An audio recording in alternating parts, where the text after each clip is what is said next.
Beliau ini lahir di San Francisco, dikenal sebagai founder sebuah smartphone yang inovatif pada zamannya, penggebrak HP canggih dengan layar sentuh pertama pada masanya. Namun siapa sangka, perjalanan karirnya penuh perjuangan nih. Ia rela didepak dari perusahaan yang ia dirikan sendiri. Kira-kira siapa ya orang ini ya? Ini kisahnya, let's begin.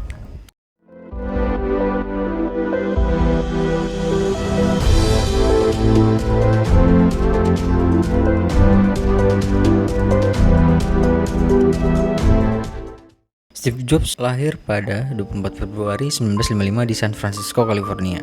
Orang tuanya harus ngerelain Steve Jobs diadopsi, soalnya pada waktu itu orang tua kandung Steve Jobs nggak mau menikah. Karena di tahun 50-an di Amerika itu, ketika punya anak di luar nikah dipandangnya buruk.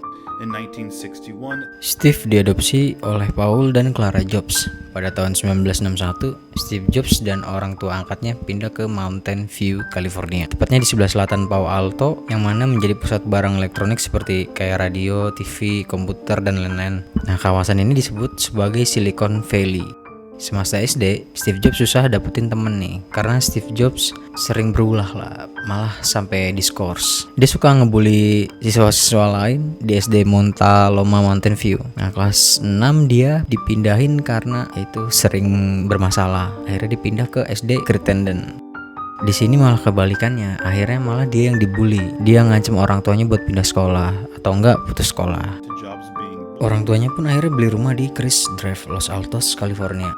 Dia masuk di SMP Cupertino. Di sini Steve punya teman pertamanya yaitu Bill Fernandez. Lalu si Bill kenalin lagi ke temen yang lainnya bernama Steve Wozniak yang ahli di bidang elektronik. Ketertarikan Steve Jobs pada elektronik, ya pun akhirnya daftar di Hewlett Packard Explorer Club dan langsung lihat insinyur-insinyur di sana sedang mendemonstrasikan produk-produk baru. Nah, di usia 12 tahun, untuk pertama kalinya Steve ngeliat komputer dan langsung terkesan, sampai ia akhirnya ngukuhin nih minatnya kepada komputer. Suatu hari dia datang ke perkuliahan di pabrik Hewlett Packard itu. Ketika sesi tanya jawab, dia dengan beraninya nih bertanya ke presiden Hewlett Packard-nya itu, yaitu William Packard. Karena terkesan sama Steve Jobs nih, akhirnya William nawarin pekerjaan atau magang lah. Fast forward di tahun 1968, Jobs sekolah di SMA Homestead yang mempunyai hubungan dengan kawasan Silicon Valley. had strong. Nah, di tahun 1970, ia dibully lagi nih di SMA. These dual interests Di SMA inilah akhirnya si Jobs nemuin sahabat pertamanya yaitu Steve Wozniak sama pacar pertamanya Kristen Brennan. Dulu orang tuanya ketika mau ngadopsi si Steve Jobs ini berjanji bakal nyekolahin Steve Jobs sampai ke perguruan tinggi. Singkatnya si Jobs ini pengen kuliah di Reed College, sekolah seni liberal swasta di Portland, Oregon. Coba ngetes, akhirnya dapat pengumuman dari kampus tersebut. Di kampus tersebut ternyata dia diterima, tapi orang tuanya ngebujuk Jobs buat jangan kesana. Tapi karena kokohnya pendirian si Jobs ini, akhirnya dia ngancem orang tua angkatnya itu dengan kuliah di Reed atau enggak sama sekali. Mau nggak mau, akhirnya orang tuanya pun menyetujui kemauannya. Di tahun 1972, Wozniak menciptakan kotak biru. Alat ini diciptakan untuk memanipulasi jaringan telepon buat ngelakuin panggilan gratis. Nah, Wozniak dan Jobs ini akhirnya ngejual perangkat tersebut nih, sampai akhir tertangkap nih sama polisi. Akhirnya mereka ya udahlah berhenti gitu kan. Di tahun 1974, si Jobs pergi ke India buat perjalanan spiritualnya. Sekembalinya dari India, Jobs diberi kerjaan oleh perusahaan game Atari Breakout yang mana dulu pernah magang di Atari. Di Atari ini akhirnya dia dikasih tugas buat memperbaiki gamenya nih. Dari situ Jobs menemui si Wozniak. Terus dia buat kesepakatan gitu buat bagi dua lah hasilnya. Di tahun 1976, Wozniak merancang pertama kali komputer Apple I. Terus dia nunjukin ke Jobs sama Ronald Wayne. Terus kata Jobs sama Wayne, udah jual aja gitu kan. Nah, akhirnya ada toko yang tertarik sama rancangan ini nih, The Byte Shop namanya. Terus dia minta 50 unit dan bakal ngebayar $500 untuk setiap pengirimannya. Singkatnya nih, akhirnya Apple I ini dikirim ke The Byte Shop. Terrell yang mana dia adalah owner dari toko tersebut kecewa sama hasilnya, tapi dia tetap bayar si Jobs. Singkat cerita, setelah bertahun-tahun, salah satu founder Apple ini, si Ronald Wayne ini ragu sama Apple. Akhirnya dia mutusin buat keluar dari Apple ini. Tinggal Wozniak dan si Jobs yang mau nggak mau harus nyari investor karena udah kehabisan dana. Di tahun 1977, Jobs akhirnya ketemu sama Mike Markula atau seorang investor Amerika yang mau ngebantu pinjaman bank sebesar $250.000. Dikarenakan si Mike mau nandatanganin pinjaman ini nih, akhirnya si Mike masuk jadi pemilik ketiga Apple setelah Jobs dan Wozniak. Akhirnya Wozniak sama Jobs nih mulailah ngebangun Apple II yang akhirnya dipresentasiin di West Coast Computer Fair pada April 1977. Pada tanggal 12 Desember 1980, Apple ngeluncurin penawaran umum perdana sahamnya di tahun yang sama. Lalu pada tanggal 19 Mei Apple III pun rilis. Sayangnya perjalanannya tidak mulus. Ribuan unit komputer Apple III ditarik kembali. Di tahun 1983, model baru dari Apple III pun akhirnya diperkenalkan kembali untuk membayar kesalahan Apple III sebelumnya. Lisa. Jobs akhirnya bertemu dengan John Sculley, CEO Pepsi pada waktu itu. Jobs membujuk Sculley untuk menjadi CEO Apple dan akhirnya Sculley pun menerima penawaran tersebut. Di periode ini terciptalah Macintosh yang ditemukan oleh Jeff Raskin, lalu dikembangkan oleh Jobs dan mulai diperkenalkan ke audiens pada tahun 1984 saat rapat pemegang saham tahunan Apple. The Mac Apple Macintosh ini disebut-sebut sebagai hal penting dalam perjalanannya sampai saat ini. original Macintosh was a work of genius. It was small, relatively inexpensive, and friendly. It brought the GUI to a mass audience and gave us all the tools we could ever need for producing graphics-rich work that would have cost many times as much on any other platform. Yet, right from the start, it was in danger of disappointing. Lalu Jobs menelpon agensi Apple untuk mengiklankan produk Apple Macintosh ini di Super Bowl 18. 2 hari setelah iklan tersebut ditayangkan, Macintosh mulai dijual. As a result, the others often missed out, and if Apple wasn't going to languish among them, it had to change that perception.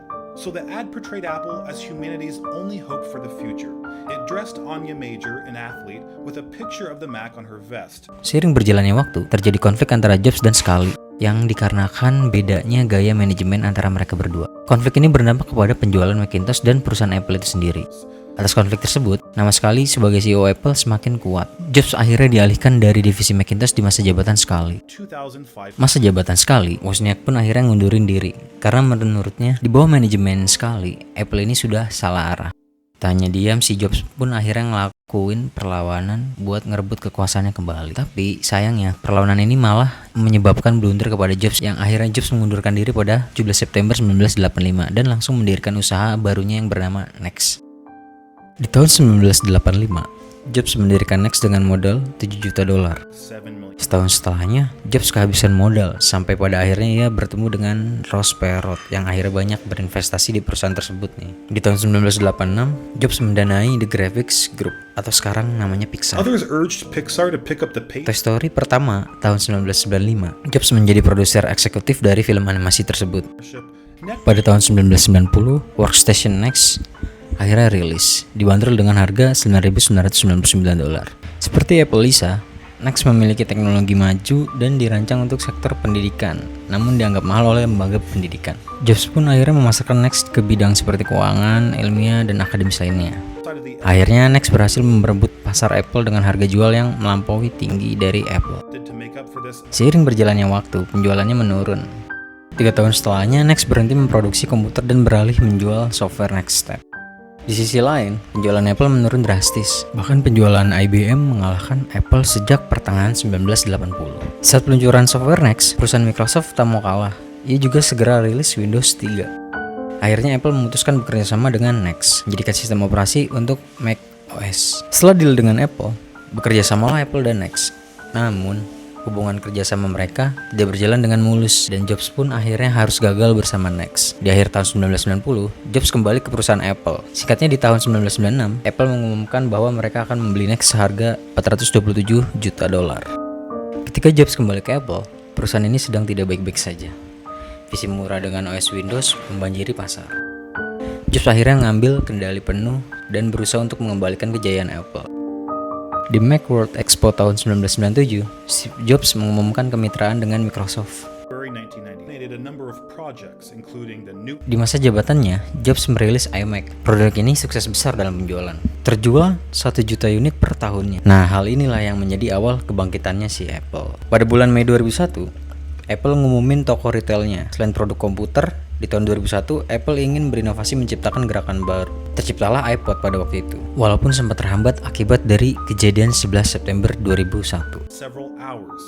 Pada tahun 2003, Apple membuat toko musik online iTunes yang berisi 200.000 lagu dengan harga per lagunya 99 sen. Inovasi ini ngemudahin rakyat buat dengerin lagu legal secara online. Sebelum rilisnya iTunes, Jobs bertemu dengan banyak musisi buat persetujuan sama pembagian hasil atau royalti kepada musisi yang dicantumkan di iTunes.